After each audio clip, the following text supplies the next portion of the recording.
প্রায় ৪০০ বছর ধরে বংশ পরম্পরায় যুগের সাথে পাল্লা দিয়ে নিপুণ হাতে আজও সময় উপযোগী জামদানি কাপড় বুনে চলেছেন নারায়ণগঞ্জের তাঁতিরা। এবারের ঈদে ৫০ কোটি টাকার জামদানি কেনাবেচা হয়েছে বলে জানান বিক্রেতারা। জেলা প্রতিনিধি আনিসুর রহমান জুয়েলের পাঠানো তথ্য ছবি নিয়ে ডেস্ক রিপোর্ট। কার্পাস তুলার সুতা দিয়ে মসলিন কাপড়ের উপর নকশা করে তৈরি হয় জামদানি, আর এ কারণে একে বলা হয় প্রাচীনকালের মিহি মসলিন কাপড়ের উত্তরাধিকার। ঢাকা ও এর আশেপাশের অঞ্চলে প্রথাগত তাঁতে দৃষ্টিনন্দন নকশায় তৈরি হয়ে আসছে জামদানি।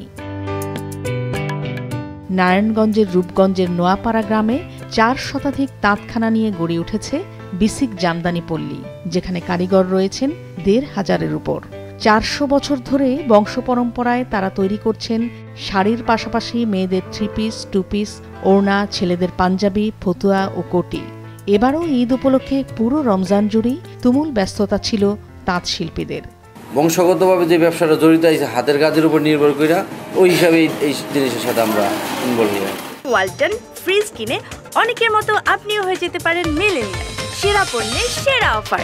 জামদানি শাড়ি দেখতে আসছি, এখান থেকে মূলত আমি সবসময় শাড়ি নেই। সারা বাংলাদেশে, দেশের বাইরে ও সারা বাংলাদেশে আমাদের যে জামদানিটা, আমাদের যে পল্লী থেকে জামদানিটা সোনারগাঁতে রানাগঞ্জেতে হয়, এই জামদানিটা কমসে কম সিজনে কমসে কম ৫০ কোটি টাকার উপরে সেল হবে।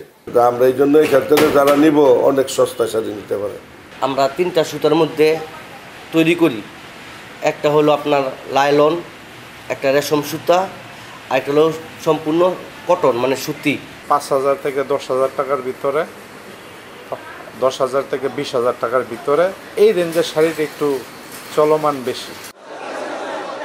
জামদানিকে কেন্দ্র করে রূপগঞ্জের পল্লীতে প্রতি শুক্রবার ভোর ৫টা থেকে সকাল ৭টা পর্যন্ত বসে জামদানি কাপড়ের পাইকারি হাট। কম দামে পছন্দসই কাপড় কিনতে দেশের নানা প্রান্ত থেকে সেখানে ভিড় করেন পাইকার কিংবা ক্রেতারা। এখানে যে প্রাইস বা কাপড়ের কোয়ালিটি, এতে আমি সন্তুষ্ট। এখান থেকে শাড়ি যারা কিনবে আমার মনে হয় তারা ভালোই পাবে, খারাপ পাবে না। বাংলাদেশের সংস্কৃতিতে জামদানির অপরিসীম ঐতিহ্যগত গুরুত্ব বিবেচনায় ইউনেস্কো ২০১৩ সালে অপরিমেয় সাংস্কৃতিক ঐতিহ্য সুরক্ষা সংক্রান্ত ইন্টার গভর্নমেন্টাল কমিটির ৮ম অধিবেশনে ঐতিহ্যবাহী জামদানি বুনন শিল্পকে intangible cultural heritage of humanity হিসেবে অন্তর্ভুক্ত করে।